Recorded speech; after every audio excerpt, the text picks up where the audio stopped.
어린이날이 있고 어머니날이 있고, 그래서 이 가정의 달이라서 그런지 5월달에는 결혼식도 굉장히 많이 있어요. 우리 5월달 가정의 달에 우리 사랑하는 성도들의 가정에 하나님의 축복이 넘치기를 축원합니다. 축원합니다. 네. 그래서 5월달은 가정의 달이라서 이제 결혼식도 많이 있고, 그런데 이 가정, 참 현대의 이 가정이 굉장히 위기를 만나고 있는 것 같아요. 한국에서 발표된 갤럽 조사 이렇게 영을 보면 결혼한 다음에 한 2년 정도 되면 이혼하는 가정이 한 25% 정도 된다고 그래요. 근데 더 충격적인 거는 한 5년 정도까지 가면 49% 정도가 이혼을 한다고 그럽니다. 참 옛날 같으면 생각할 수도 없는 이야기죠. 옛날에는 한번 결혼하면 이제 끝까지 가는데, 요즘에는 결혼해서 내가 생각했던 아내가 아니다, 내가 생각했던 남편이 아니다 생각하면 쉽게 헤어지는 그런 모습들이 있는 것 같아서 참 안타깝습니다. 그런데다가 이제 가정이 정체성까지 많이 흔들리고 있는 시대를 맞이하고 있습니다. 소위 말하는 동성 결혼이 이제 합법화되어지는 그런 시대를 우리가 살고 있거든요. 그래서 이 결혼이라고 하는, 이 가정이라고 하는 정의, 그 데피니션을 새로 해야만 되는 그런 시대를 우리가 살고 있습니다. 가정이라는 게 도대체 무엇인가? 하나님은 가정을 왜 만드셨을까? 하는 것에 대해서 오늘 간단히 한번 생각해 보면서 하나님의 은혜를 나누고자 합니다. 먼저 가정의 구성은 어떻게 되어져 있습니까? 한 남자인 남편과 한 여자인 아내, 그리고 아들, 딸로 이렇게 구성이 되어져 있습니다.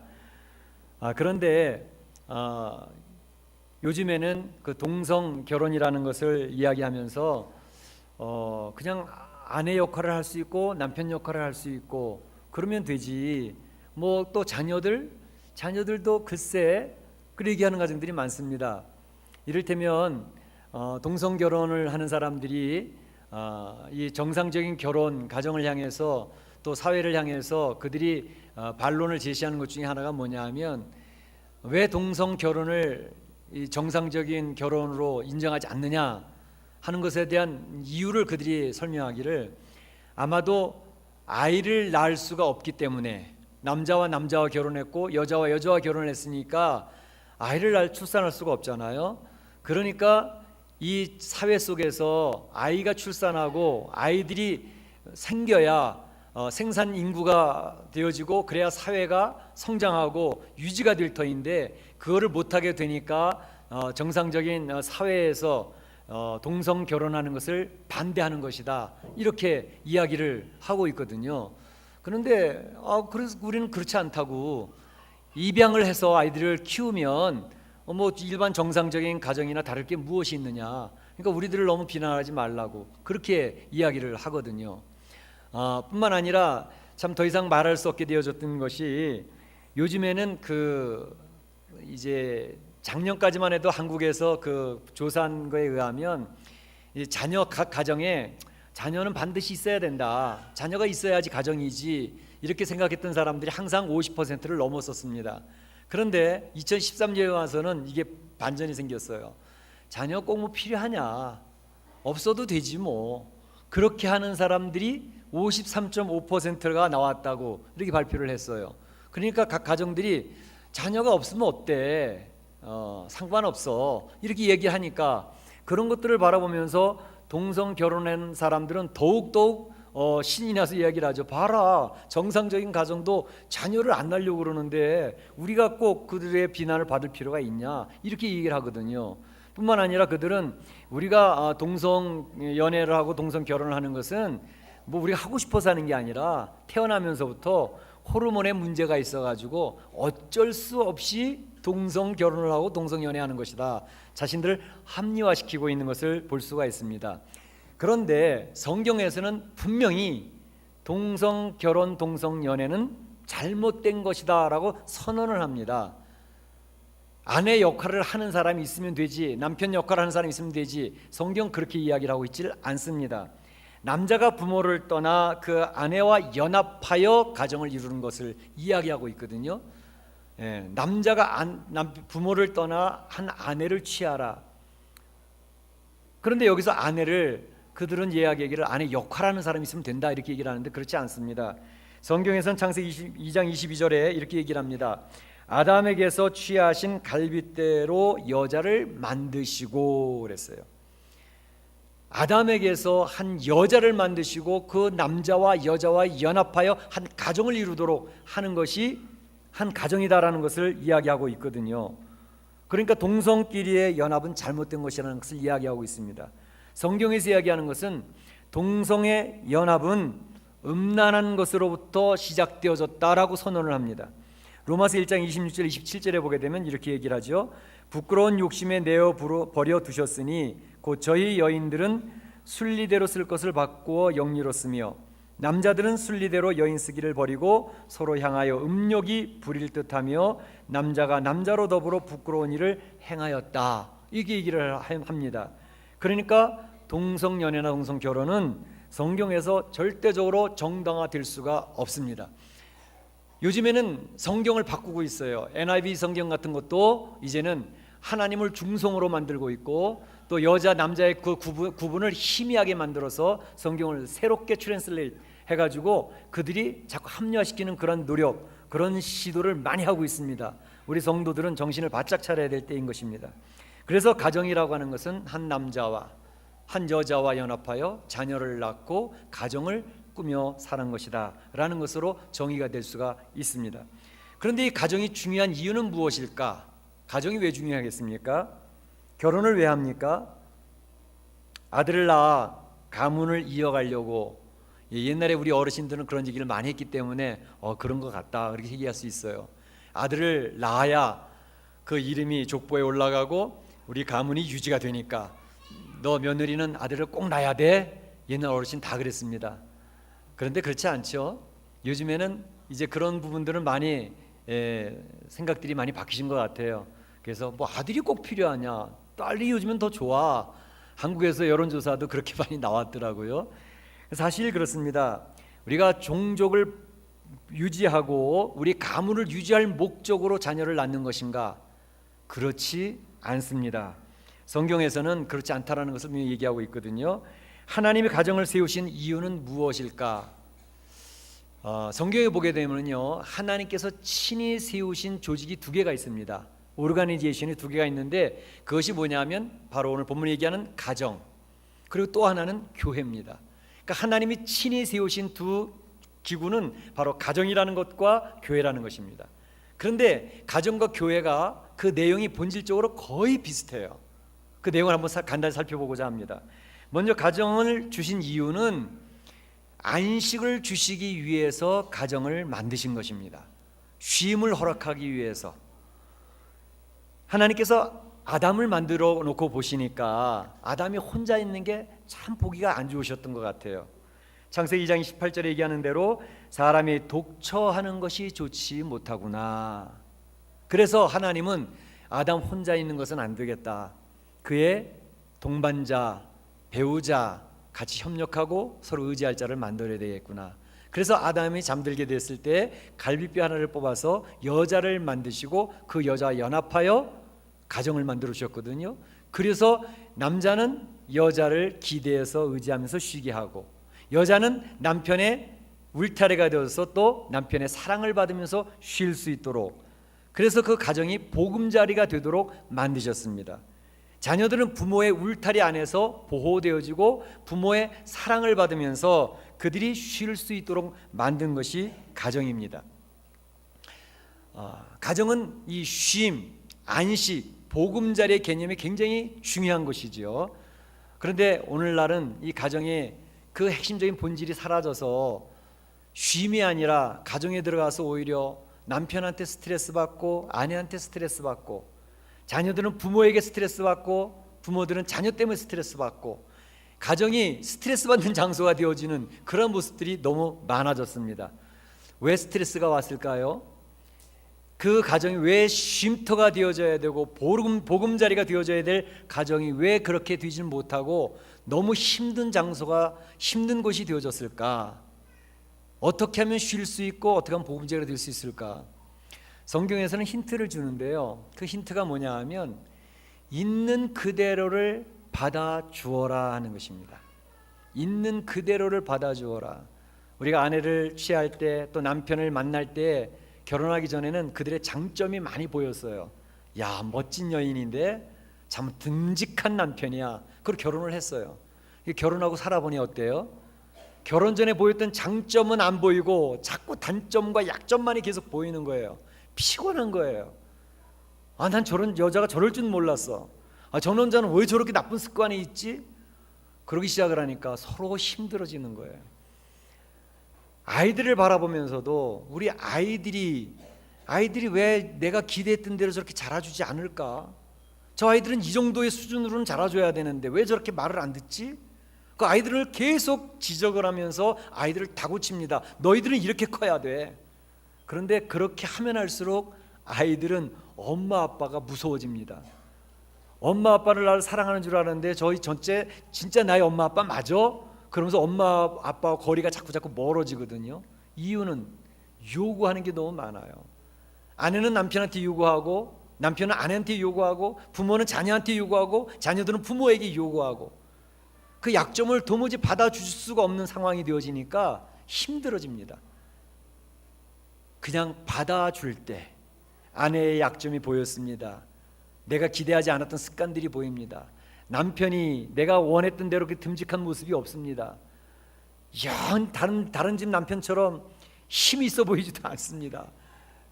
경제력도 없어요. 그런데다 깐죽거리기도 해요. 야, 이거 어떡하냐. 힘들어 죽겠어요. 그런데 그거를 있는 그대로 받아주면 아내가 남편에게 기대서 쉽니다. 남편도 아내가 참으로 쉼터가 되기 때문에 의지를 합니다. 자녀들도 마찬가지예요. 있는 그대로 공부를 좀 못해도 그래도 너는 내 자녀야. 너는 그래도 내가 사랑하는 아들이고 딸이거든. 그냥 받아주면 그 자녀들은요, 그 부모의 기대대로 하려고 발버둥을 칩니다. 자녀들은 엄마 아빠가 제시하는 그 기준에 도달하려고. 그런데 하다가 안 되면 그냥 포기해버리고 맙니다. 나는 어쩔 수 없어. 나는 우리 부모의 기대에 맞출 수가 없어. 그 다음부터는 이제 끝나는 겁니다. 관계가 끝나죠. 그러니까 부모 자녀들은 부모의 기대에 부응하려고 애를 쓰는데, 그러나 약점을 있는 그대로 받아주면 너 공부 좀 떨어져도 괜찮아. 이 세상 공부가 다가 아니잖아.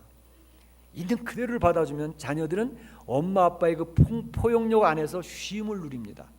야, 그래도 우리 엄마 아빠가 나를 그대로 받아주네. 근데 그렇게 자란 아이들은 밝아요. 그리고 자기의 정체성이 자신이 있기 때문에 커서 큰 인물들이 될 수가 있어요. 그런데 부모가 바르게 키운다고 막 야단을 키우면 나중에 이 아이들이 넘어져 버리고 만. 우리가 교회가 성도들이 쉴 수 있는 쉼터가 되는 이유가 뭔 것 같아요? 성도들이 교회 와서 안식을 누리고 쉬는 거잖아. 이 예배 시간이 여러분들이 쉬는 시간이에요. 안식을 누리는 시간이에요. 왜 그렇지요? 우리 주님은 여러분이 약점과 부족함과 연약한 모든 것을 있는 그대로 다 수용하십니다. 한 주간 동안 하나님 말씀대로 살지 못한 그것조차도 괜찮아. 하나님 앞에 나와서 예배 드리고 있으니까 됐어. 그리고 받아주시는 분이 예수님이셔요. 우리 하나님은 여러분들이 어떤 연약함이 있어도 그대로 다 받아주시기 때문에 우리 연약함을 다 들고 나와서 있는 대로 다 고백하면서 주 안에서 쉴 수가 있는 거거든요. 그 수용력입니다. 그 포용력입니다. 우리 사랑하는 성도들의 가정이 바로 그렇게 포용되어지는 장소가 되어서 쉼터, 보금자리가 되어지기를 축원합니다. 우리 교회에서도 성도님들이 서로 포용하고 있는 그대로를 받아주시길 바랍니다. 틀린 게 아니라 다른 것입니다. 그러니까 서로 다름을 인정하고 받아주시면 우리 교회가 따뜻해질 거예요. 서로 날카로워지지 아니하고 차가워지지 않습니다. 있는 그대로 받아주시면서 저 사람은 저렇게 나하고 다르구나, 그냥 받아주시면 됩니다. 그러면 교회가 따뜻해지고 주님의 사랑과 은혜와 하나님의 축복이 넘치게 될 것입니다.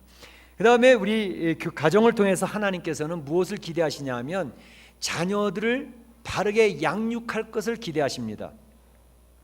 오늘 말씀에 오게 되면 주의 교훈과 훈계로 양육하라, 이렇게 권면하고 계십니다. 우리 가정에 주어진 아이들, 그 아이들은 여러분의 소유가 아닙니다. 종종 우리가 착각하는 것이 내가 낳았으니까 내 건데, 내가 낳은 아들이고 내가 낳은 딸인데 그건 우리 거잖아, 내 거잖아. 절대 여러분의 소유가 아닙니다. 여러분 가정에 주어진 아이들은, 아들과 딸은 하나님께서 여러분의 가정에 선물로 맡기신 귀한 생명들입니다. 잘 키워달라고 하나님께서 맡겨주신, 그 잘 키워달라 양육을 부탁한, 위임에서 맡겨준 위탁한 그러한 생명들입니다. 내 거라고 생각할 때에 너무 집착하기도 하고 한편으로는 내 마음대로 하는 경향이 있습니다. 아이들을 힘들게 만듭니다. 절대 여러분 가정에 주어진 생명들은 하나님이 여러분의 가정에 선물로 맡기시고 위탁한 생명들입니다. 그렇기 때문에 조심스럽게 신중하게 그 아이들의 생명을 존중하면서 그들을 대우하면서 인격체로 바르게 키워내실 수 있기를 바랍니다. 그런 하나님의 이해가 바르게 되어지면 아이들을 키우는데 주의 말씀과 기도로 정성껏 키워내게 되게 됩니다. 그리고 그런 가운데서 가정의 질서가 생기는데 부모님의 권위가 살아납니다. 부모님을 아이들은 공경하게 되어지고 아이들이 부모님을 순종하게 되어지고 그 가정에는 질서가 딱 생기게 되는 것이죠. 이거 굉장히 중요한 부분입니다. 하나님께서는 여러분의 가정을 통해서 하나님에 대한 권위 교육을 맡기셨어요. 설명드리면, 사실 가정에서 권위가 부모님의 권위가 살아있는 가정은 하나님에 대해서 잘 배우게 됩니다. 그런데 부모님의 권위가 무너진 가정은 하나님을 섬긴다든지 예수님을 영접한다는 것이 굉장히 힘들어집니다. 우리 한국에 지금 굉장히 큰 위기가 뭐냐 하면, 옛날에 부모님을 존경하고 부모님 사랑하는 그 모습이 많이 깨어져 가고 있습니다. 부모님을 향해서 삿대질을 합니다. 부모를 향해서 험한 욕을 막 합니다. 부모님을 향해서 때리는 자녀들도 많이 나타납니다. 심지어 자기 부모님을 살인하는 그러한 자녀들이 뉴스에 많이 보도되고 있잖아요. 상상도 못할 일들이 지금 현대 한국의 가정들에게 많이 나타나고 있지요. 거기서 부모들의 권위가 무너졌기 때문에 그렇습니다. 부모님의 권위가 살아있으면 그 자녀들은 바로 부모님을 존중하고 부모님에게 순종하고 그렇게 함으로써 그 자녀들이 하나님의 복을 받아 누리게 되어져 있거든요. 그러니까 그 자녀들이 귀한 복을 받게 하기 위해서 부모의 권위는 살아있어야 됩니다. 가정의 질서가 지켜져야 됩니다.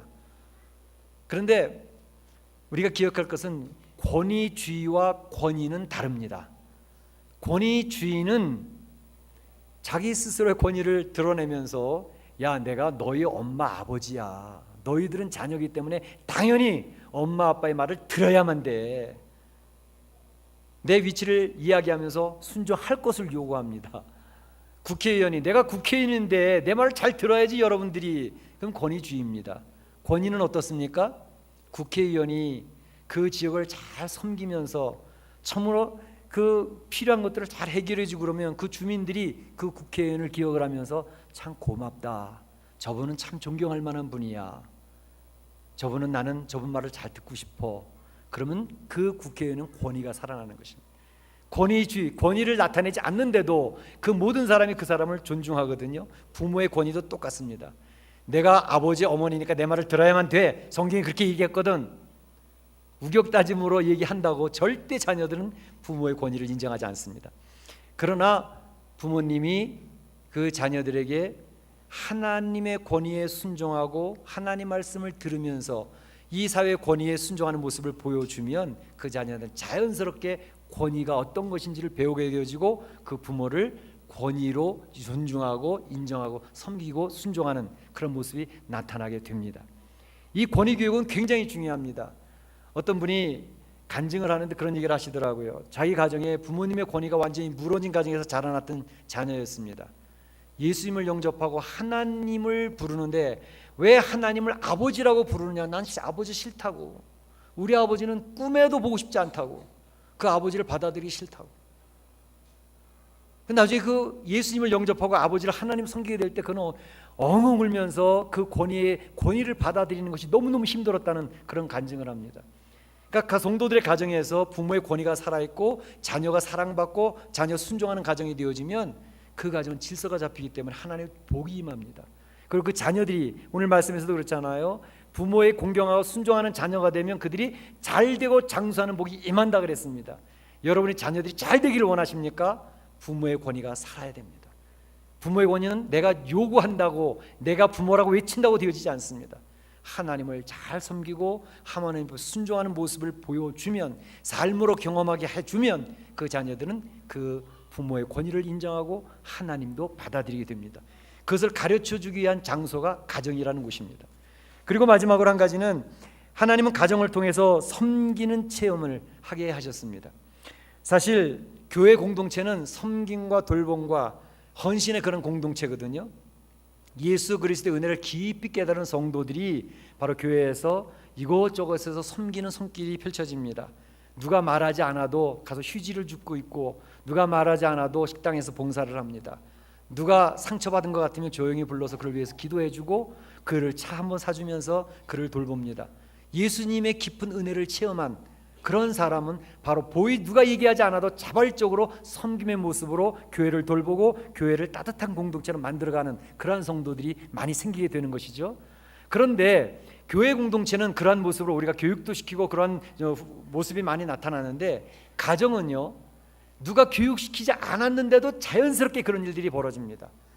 가정 안에는 섬김이 있습니다. 돌봄이 있습니다. 헌신이 있고 희생이 있습니다. 예수님 믿는 가정만 그렇지 않습니다. 예수님 안 믿는 가정도 어떤 어머니도 자기 자녀를 정성껏 돌봅니다. 그리고 희생을 합니다. 그래서 가정은 하나님이 나라 이 교회 공동체의 그림자인 것이죠. 바로 그곳에서 그 어머니들이 희생하고 돌보고 섬기기 때문에 이 세상에 있는 모든 자녀들은 어머니 그러면 가슴이 뭉클해집니다. 우정의 무대에서 어머니를 소개할 때 어머니 불러봅시다 그러면서 어머니 부르면 그 늠름한 청년들이 눈에서 눈물을 다 흘립니다. 왜? 어머니 하면 어머니 속에 나타난 이미지가 있어요. 나를 사랑해 주셨던 어머니, 나를 위해서 고생하시고 희생하신 어머니가 다 떠오르는 거예요. 나를 돌봐주고 나를 지켜주는 그 어머니, 눈물 없이는 그 어머니를 생각할 수가 없는 거죠. 이것은 믿지 않는 가정에도 있다니까요. 하나님이 하나님 나라 이 교회 공동체의 모습을 가정에서 그려내고 계시는 거예요. 그래서 여자는 약하지만 어머니는 강하다 그랬잖아요. 어떤 사람이 얘기하는 것처럼 하나님의 사랑을 깨닫게 하기 위해서 어머니를 만드셨다 이렇게 얘기를 하지 않습니까? 그런데 가정에서는 바로 어머니들이 수고하고 애를 써서 자녀들을 잘 키워내는 희생이 있는데, 더욱더 중요한 것은 그 어머니들이 역할이 그냥 섬기고 돌보고 희생하는 것에서 끝나서는 안 되고 그 가정을 하나님의 교회로 만드셔야 되겠다는 것입니다. 가정을 가정교회로 만드는 중차대한 책임이 어머니에게 있다는 것입니다. 그 어머니는 그 일을 할 수가 있습니다. 미국에서 200주년 됐을 때 가장 존경스러운 대통령 하나를 뽑아봐라 그랬더니 아브라함 링컨 제16대 대통령이 뽑혀졌습니다.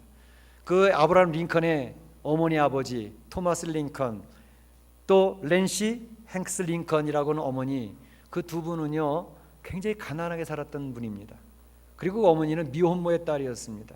그리고 배우지를 못했습니다. 두 분 다 무지하신 분들이었습니다. 그런데 그 어머니가 아브라함 링컨을 잘 케어하면서 키우는 가운데 9살 되었을 때 세상을 떠나게 됐어요. 떠나는데 유언을 합니다. 사랑하는 아브라함아, 내가 떠나면 다시는 나는 돌아오지 못해. 너는 성경이 가르치는 대로 살고 하늘에 계신 하나님 아버지를 사랑하고 주의 계명을 지키기를 원한다. 그리고 꼭 부탁할 것은 높은 사람이나 부자가 되려고 하는 것보다는 성경을 읽는 사람이 되거라. 성경을 읽는 사람이 되거라. 이 마지막 유언의 부탁의 말씀이었어요. 아브라함 링컨은 어머니가 읽던 성경 물려받아서 그것을 읽고 또 읽고 다를 때까지 읽었어요. 그 성경의 정신이 바로 아브라함 링컨을 훌륭한 인물로 세워놓지 않았습니까? 어머니의 영향력입니다. 우리 사랑하는 성도들, 이 가정의 달에 어머니가 그 가정을 교회로 만드실 수 있기를 축복합니다. 축복합니다. 정말로 하나님이 세우신 가정들은 대양을 항해하는 배와 비슷합니다. 이 큰 바다를 항해할 때에 거친 파도가 몰려옵니다. 때로는 파선의 위험도 있습니다. 그렇죠. 하나님이 돌보시고 하나님이 함께 하실 것입니다. 그 힘든 항해를 할 때 하나님이 우리를 어떻게 돌보셨는지, 어떻게 어려운 문제를 만날 때 그 문제를 해결해 주셨는지, 그러한 것들을 가정 안에서 아버지와 엄마와 아빠와 아들이 서로 이야기하면서 간증하고 고백하는 것이 가정입니다. 그래서 성도들이 서로 마음을 합해서 하나님을 찬양하게 하는 그곳이 가정이 되기를 원합니다.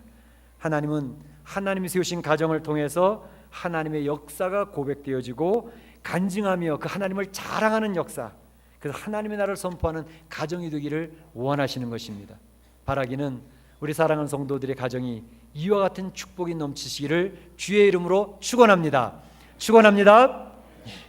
이 시간에 다 같이 조용히 한번 기도하시기를 원합니다.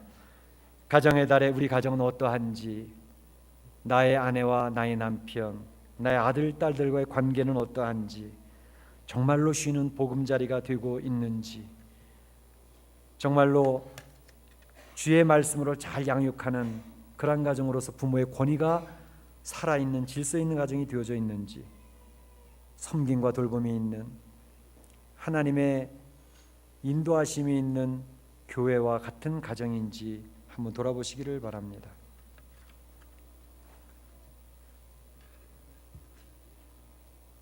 이 시간에 다 같이 헌금을 하나님 앞에 올리겠습니다. 오늘 이지훈 우리 청년이 특송을 하면서 하나님 앞에 헌금을 드리겠습니다.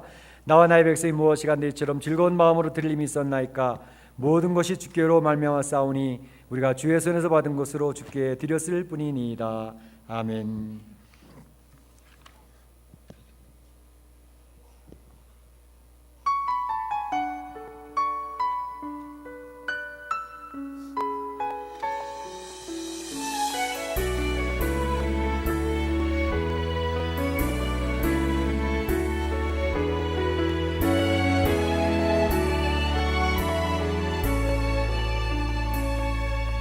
전능하신 나의 주 하나님은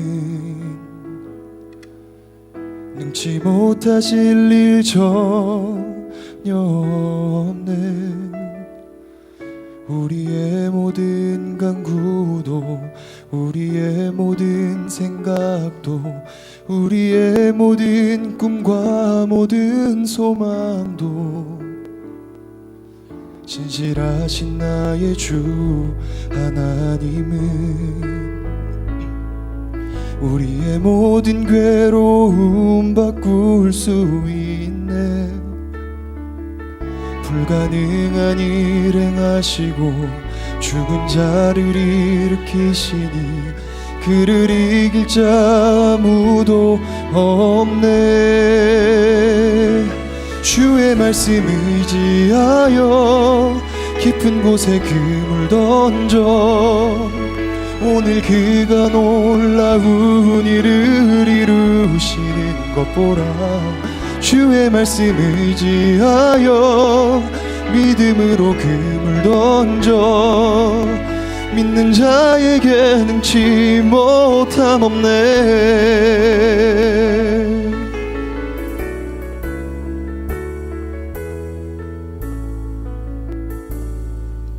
전능하신 나의 주 하나님은 못하실 일 전혀 없네. 우리의 모든 간구도, 우리의 모든 생각도, 우리의 모든 꿈과 모든 소망도 신실하신 나의 주 하나님은 우리의 모든 괴로움 바꿀 수 있네.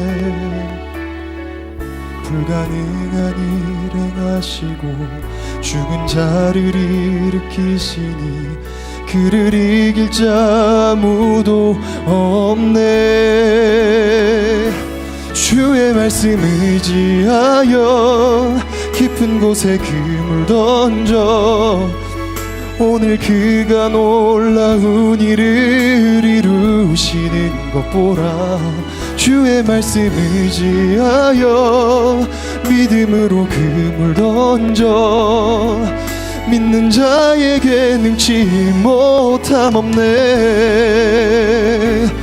주의 말씀 의지하여 깊은 곳에 그물 던져 오늘 그가 놀라운 일을 이루시는 것 보라.